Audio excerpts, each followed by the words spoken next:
Good morning, class ninth. You know very well we are not able to take your offline classes in Rishikul Vidyapeeth. So we have to start at online class. And your first chapter is matter in our surroundings. Firstly, we have to think about that. What is matter? Matter क्या है? Matter जो place क्या करता हो, occupy करता हो. Place क्या करता हो, ऑक्यूपाई करता हो.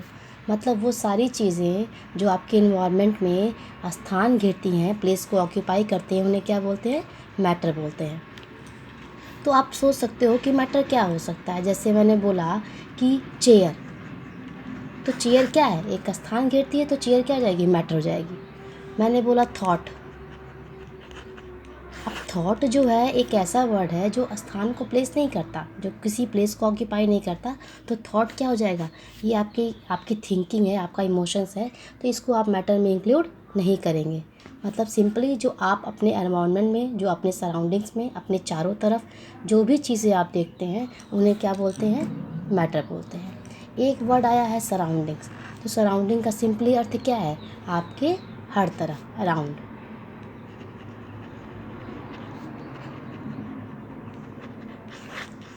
आप क्लास में बैठे हो, आप सीट्स देख रहे हो, वो क्या है? मैटर है. ठीक है. आप खुद एक क्या है? मैटर है. आप इस इन्वायरमेंट में जो भी चीज़ें हैं, जितनी भी चीज़ें स्थान को प्लेस ऑक्यूपाई करती हैं, उन्हें क्या बोलते हैं? मैटर बोलते हैं. अब हम आते हैं, कुछ टर्मिनोलॉजी है. जैसे फर्स्टली आप मैटर को 3 पार्ट में डिवाइड कर सकते हैं. जैसे ये पहला होता है आपका सॉलिड, दूसरा होता है आपका लिक्विड, और तीसरा होता है आपका गैस. पहला क्या है? सॉलिड है, दूसरा क्या है? लिक्विड है, और तीसरा क्या है? गैस है. देखिए, मैटर की 3 स्टेज आपको पढ़ाई जाएगी, लेकिन हाँ, मैटर का 4 स्टेज भी होता है जिसको हम प्लाज्मा कहते हैं. But we will not consider this word. 5th stage भी है, करंट में 5th स्टेज भी चल रहा है, लेकिन हमारे लिए मेन इम्पोर्टेंट सॉलिड है, लिक्विड है और गैस है. ठीक है. तो हम पढ़ते हैं what is the property of solid, what is the property of gas and what is the property of liquid. तो सॉलिड के बारे में पर्टिकुलरली पढ़ेंगे, लिक्विड के बारे में पढ़ेंगे और गैस के बारे में पढ़ेंगे. चलिए, मैटर के स्टेज को पढ़ने से पहले कुछ वर्ड्स के बारे में जान लेते हैं. जैसे पहला वर्ड है आपका पार्टिकल. ठीक. पार्टिकल क्या होता है? एक है आपका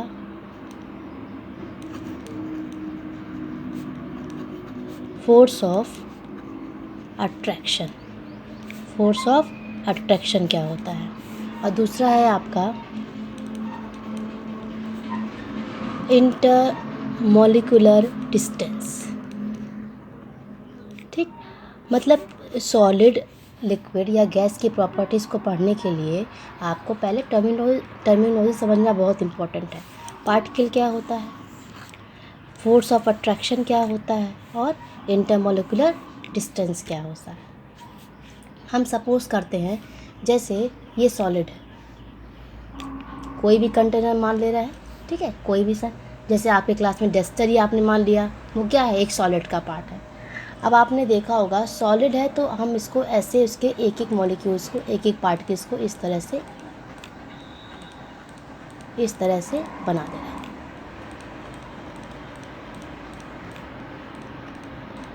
सिंपली मैं अगर ये कहूँ कि अगर आप किसी भी मैटर को कंसीडर करते हैं तो जो उसका सबसे स्मॉलेस्ट पार्ट होगा, जो उसकी सबसे स्मॉलेस्ट यूनिट होगी, उसको ही आप क्या बोलेंगे? पार्टिकल्स बोलेंगे. ठीक है ना. इस एक क्या बोलेंगे? हम पार्टिकल बोलेंगे. अच्छा, ये फोर्स ऑफ अट्रैक्शन क्या है? मॉलिक्यूल्स के बीच में फोर्स ऑफ अट्रैक्शन. अट्रैक्शन का मतलब क्या होता है? एक दूसरे की तरफ खींचना, अट्रैक्ट होना. ये फोर्स ऑफ अट्रैक्शन की अगर हम बात करें तो दो पार्टिकल्स के बीच में जो अट्रैक्शन लगेगा, जो आकर्षण बल लगेगा, उसी को हम क्या बोलेंगे? फोर्स ऑफ अट्रैक्शन बोलेंगे. और इंटरमॉलिक्यूलर डिस्टेंस का मतलब क्या है? कि इन दोनों पार्टिकल्स के बीच में, इन दोनों मॉलिक्यूल्स के बीच में जो डिस्टेंस होगा, जो दूरी होगी, उसी को हम इंटरमॉलिक्यूलर डिस्टेंस बोलेंगे. अगर हम बात करें सॉलिड की, तो आपको पता होगा कि सॉलिड क्या है। अभी अगर आप डस्टर का एग्जांपल लेते हो तो डस्टर को जब आप दबाने की कोशिश करोगे तो डस्टर टूटेगा नहीं या प्रेस नहीं होगा। इसका मतलब ये हो गया कि जो सॉलिड के मॉलिक्यूल्स होते हैं वो काफ़ी क्या होते हैं, काफ़ी क्लोज होते हैं, काफ़ी पास होते हैं। तो हम कह सकते हैं कि सॉलिड के मॉलिक्यूल्स क्या होते हैं, टाइटली बाउंडेड होते हैं। टाइटली क्या होते हैं, बाउंडेड होते हैं, मतलब एक दूसरे से एकदम पास होते हैं। जब कोई चीज़ टाइटली बाउंडेड होती है तो उसका फोर्स ऑफ अट्रैक्शन क्या होता है, उसका फोर्स ऑफ अट्रैक्शन क्या होगा। आप खुद सोचिए, जब दो मॉलिक्यूल्स के बीच में जगह ही नहीं है, स्पेस नहीं है, तो अट्रैक्शन क्या होगा, बहुत ही ज़्यादा हाई होगा, या यूँ कह सकते हैं कि बहुत ज़्यादा मैक्सिमम होगा। सिंपली है, अगर आप अपने फ्रेंड से बहुत क्लोज़ हैं तो आपके और आपकी फ्रेंड के बीच का जो फोर्स ऑफ अट्रैक्शन है वो क्या है, बहुत ज़्यादा है। लेकिन अगर दो मॉलिक्यूल्स के बीच में अगर फोर्स ज़्यादा है, यहाँ पे अगर फोर्स ऑफ अट्रैक्शन ज़्यादा है तो डिस्टेंस क्या होगा, एकदम कम होगा। क्योंकि जब दूरियां कम होती हैं तभी फोर्स ऑफ अट्रैक्शन क्या होता है, बढ़ता है। तो मॉलिक्यूल सॉलिड्स में जो मॉलिक्यूल्स होते हैं ना, उनके बीच का डिस्टेंस क्या होता है, बहुत ही लेस होता है, या आप कह सकते हैं एक वर्ड आपको मिलेगा कि नेग्लिजिबल होता है। ठीक है, नेग्लिजिबल होता है। ठीक, तो सॉलिड्स में क्या कहा, solids are have a tightly bounded particles and the intermolecular distance is very less. तो आप कह सकते हो कि डिस्टेंस क्या होता है, या तो लेस होगा या तो नेग्लिजिबल भी कह सकते हो। नेग्लिजिबल बेस्ट वर्ड है क्योंकि ये वर्ड आपको साइंस की लैंग्वेज में मिलेगा। ठीक है, और फोर्स ऑफ अट्रैक्शन क्या होता है, वो ज़्यादा मैक्सिमम हो जाता है। चलिए, लिक्विड अगर बात करें, अभी मैं फिर से आपको सॉलिड, लिक्विड और गैस का कंपैरिजन करके पढ़ाऊंगी। ये सिर्फ एक इंट्रोडक्शन पार्ट है। ठीक है, बस आप जान लीजिए, आप इस चीज़ से समझ लीजिए कि क्या सॉलिड होता है, क्या लिक्विड होता है, क्या गैस होता है। क्योंकि अगर आप बेसिक चीज़ें समझ जाएंगे तो आगे जाके जब हम इनकी प्रॉपर्टीज़ का कंपैरिजन करेंगे तो आप इजीली इसको अंडरस्टैंड कर सकते हैं कि सॉलिड की प्रॉपर्टी क्या है, गैस की प्रॉपर्टी क्या है और लिक्विड की प्रॉपर्टी क्या है। ठीक है, लिक्विड्स में क्या होता है, आप देखते हो कि आपने एक ग्लास में पानी लिया, अगर आप उससे दूसरे कंटेनर में खाली करना चाहते हैं तो ईजिली क्या होता है, वो दूसरे का स्पेस देकर के उसमें चला जाता है।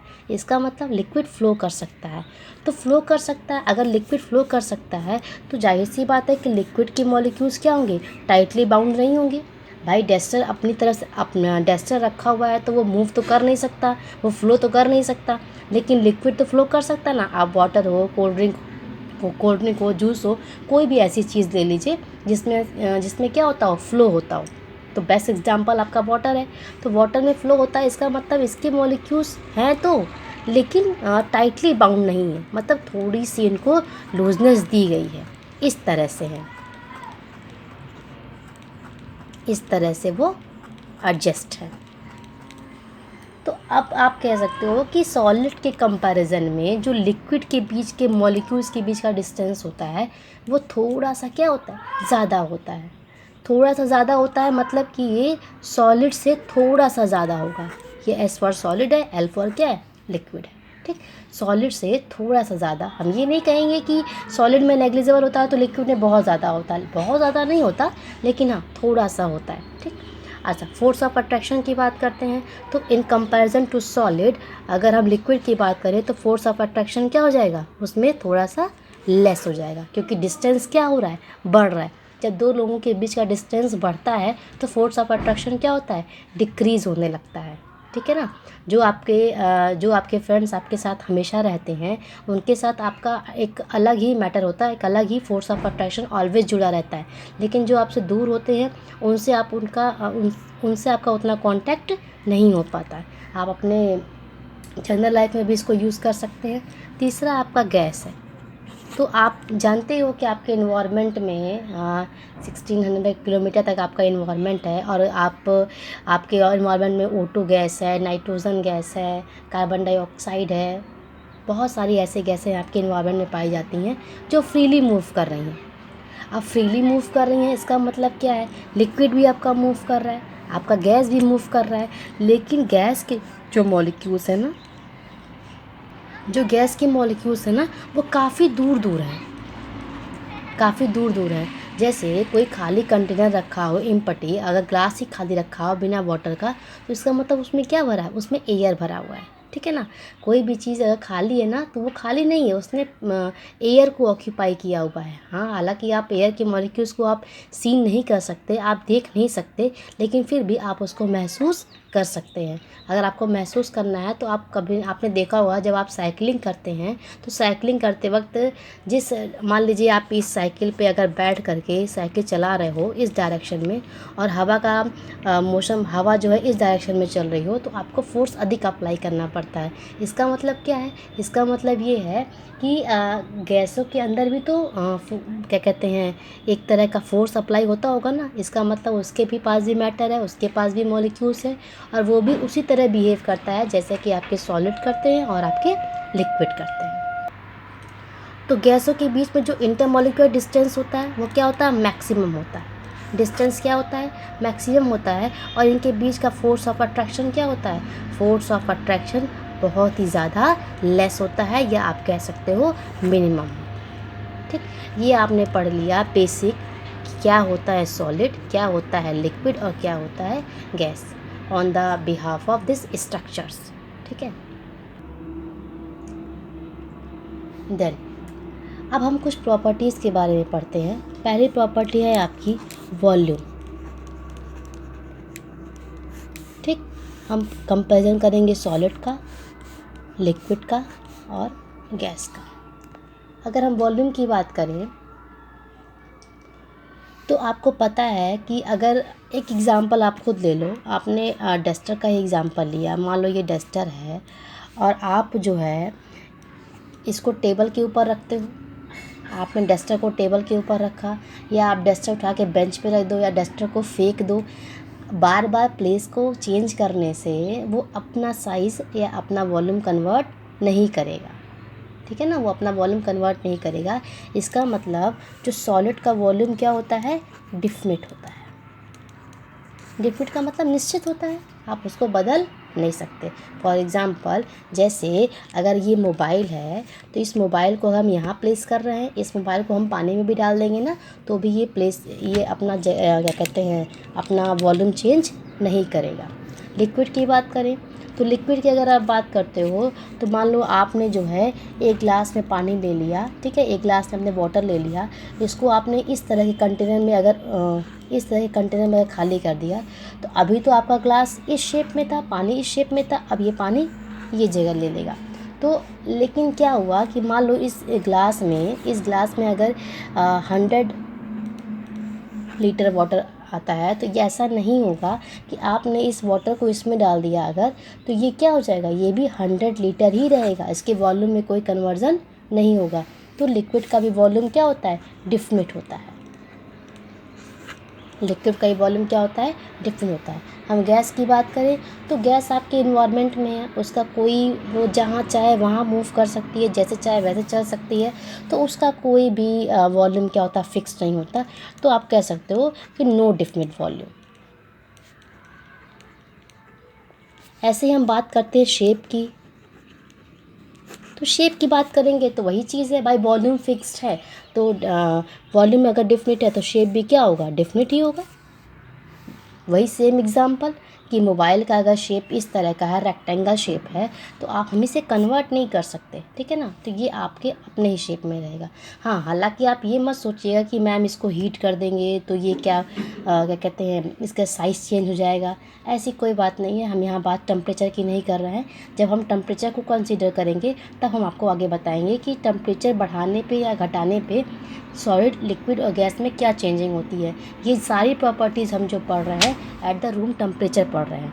हम किसी भी चीज़ को जब स्टडी करते हैं ना, किसी भी प्रॉपर्टी को, चाहे वो सॉलिड की प्रॉपर्टी हो, चाहे वो लिक्विड की प्रॉपर्टी हो, चाहे वो गैस की प्रॉपर्टी हो, तो हम स्टडी उसे रूम टेम्परेचर के ऊपर करते हैं, क्योंकि टेम्परेचर एक बहुत बड़ा फैक्टर होता है किसी भी मैटर की प्रॉपर्टीज़ में इंक्रीमेंट करने का या डिक्रीमेंट करने का। तो उसके बारे में हम आपको बाद में बताएंगे कि टेम्परेचर को इंक्रीज़ या डिक्रीज़ करने पे सॉलिड, लिक्विड, गैस पे क्या फ़र्क पड़ता है। अभी उस चीज़ के बारे में आपको पढ़ने की ज़रूरत नहीं है। आप बस इतना जानिए कि अगर वॉल्यूम डिफिनिट है तो शेप भी क्या होगा, सॉलिड का डिफिनिट होगा। लेकिन लिक्विड की हुआ बात करें सेम एग्जांपल, आपने ग्लास में पानी लिया था तो वो ग्लास के शेप में था, आपने उसे किसी और कंटेनर में, रेक्टेंगल कंटेनर में डाल दिया तो वो रेक्टेंगल का शेप ले लेगा। आप अपने घर में भी की एग्जांपल कर सकते हो। आप ग्लास में पानी पीते होगे, बाउल में पीते होगे, तो बाउल में पियोगे तो ऐसा तो है नहीं कि बाउल में पानी लिया तो आपने ग्लास का शेप ले लेगा, ऐसा तो बिल्कुल पॉसिबल नहीं है। ऐसा क्यों हुआ? ऐसा इसलिए हुआ क्योंकि सॉलिड के जो मॉलिक्यूल्स क्या हैं वो थोड़े से डिस्टेंस पे हैं, और डिस्टेंस पे होने की वजह से वो क्या कर रहे हैं, वो इस तरह से फ्लो कर सकते हैं। अच्छा, गैस की अगर हम बात करें तो ना इसमें डिफिनिट वॉल्यूम होता है और ना डिफिनिट शेप होता है, ठीक है ना। तो एक तो आप एयर को देख भी नहीं सकते, आप उसे सिर्फ फील कर सकते हो, तो उसका कोई भी चीज़ फिक्स नहीं होता, ना वॉल्यूम फिक्स होता है, ना शेप, ना साइज़, कुछ भी फिक्स्ड नहीं होता है, ठीक। ये हो गया आपका सॉलिड, लिक्विड और गैस। डिस्टेंस की बात करें, या पहले हम बात कर लेते हैं फोर्स ऑफ अट्रैक्शन की। इसको हम पहले भी बता चुके हैं, फोर्स ऑफ अट्रैक्शन क्या होता है। क्योंकि सॉलिड के मॉलिक्यूल्स क्या होते हैं, काफ़ी नज़दीक नज़दीक होते हैं, टाइटली बाउंड होते हैं, इसलिए फोर्स ऑफ अट्रैक्शन क्या होता है, मैक्सिमम होता है। टाइटली बाउंड होने की वजह से फोर्स ऑफ अट्रैक्शन मैक्सिमम होता है। इसके मॉलिक्यूल्स थोड़े से दूर होते हैं, तो इसका जो फोर्स ऑफ अट्रैक्शन होता है वो सॉलिड के कंपैरिजन में थोड़ा सा क्या होता है, कम होता है, सॉरी, थोड़ा सा कम होता है। अगर गैस की बात करें तो आप, हाँ, ये आप नहीं कह सकते कि फोर्स ऑफ अट्रैक्शन ज़ीरो होता है, नेग्लिजिबल, ज़ीरो वर्ड नहीं है, नेग्लिजिबल आप कह सकते हो, क्योंकि इसके मॉलिक्यूल्स इतने दूर दूर होते हैं ना कि अब इससे फोर्स ऑफ अट्रैक्शन एकदम ना के बराबर हो जाता है। अच्छा, अगर हम बात करें डिस्टेंस की या इंटरमॉलिक्यूलर डिस्टेंस की, तो दो मॉलिक्यूल्स के बीच में डिस्टेंस क्या होता है, नेग्लिजिबल होता है, या आप कह सकते हो एकदम मिनिमम होता है। सॉलिड्स के बीच के डिस्टेंस की बात करें तो लिक्विड के कंपैरिजन में थोड़ा सा ज़्यादा होता है, और गैस की बात करें तो इसके इंटरमॉलिक्यूलर डिस्टेंस क्या होता है, बहुत ज़्यादा होता है, और डिस्टेंस ज़्यादा होने की वजह से अट्रैक्शन क्या हो जाता है इसमें, बहुत ही कम होता है, ठीक। फोर्स ऑफ अट्रैक्शन क्या होगा, मिनिमम होगा, और डिस्टेंस क्या होगा दो मॉलिक्यूल्स के बीच में, मैक्सिमम होगा, बहुत ज़्यादा होगा, ठीक है ना। ये बेसिक प्रॉपर्टी आपको मैंने पढ़ाया सॉलिड, लिक्विड, गैस की, और मुझे लगता है क्लास 8 तक आपने सॉलिड की ये प्रॉपर्टीज़ भी पढ़ी होगी। इसके बाद जो हम पढ़ेंगे, जैसे फॉर एग्ज़ाम्पल मैं बताऊँ, कंप्रेसिबिलिटी हम पढ़ेंगे, ठीक है, और हम लोग liquid, how to change solid in a liquid, liquid in a gas, gas in a solid, सारा चेंजिंग हम लोग पढ़ेंगे। वो चीज़ें आपके क्लास 9th के लिए बहुत इंपॉर्टेंट है। ये बेसिक कॉन्सेप्ट था। Thank you class.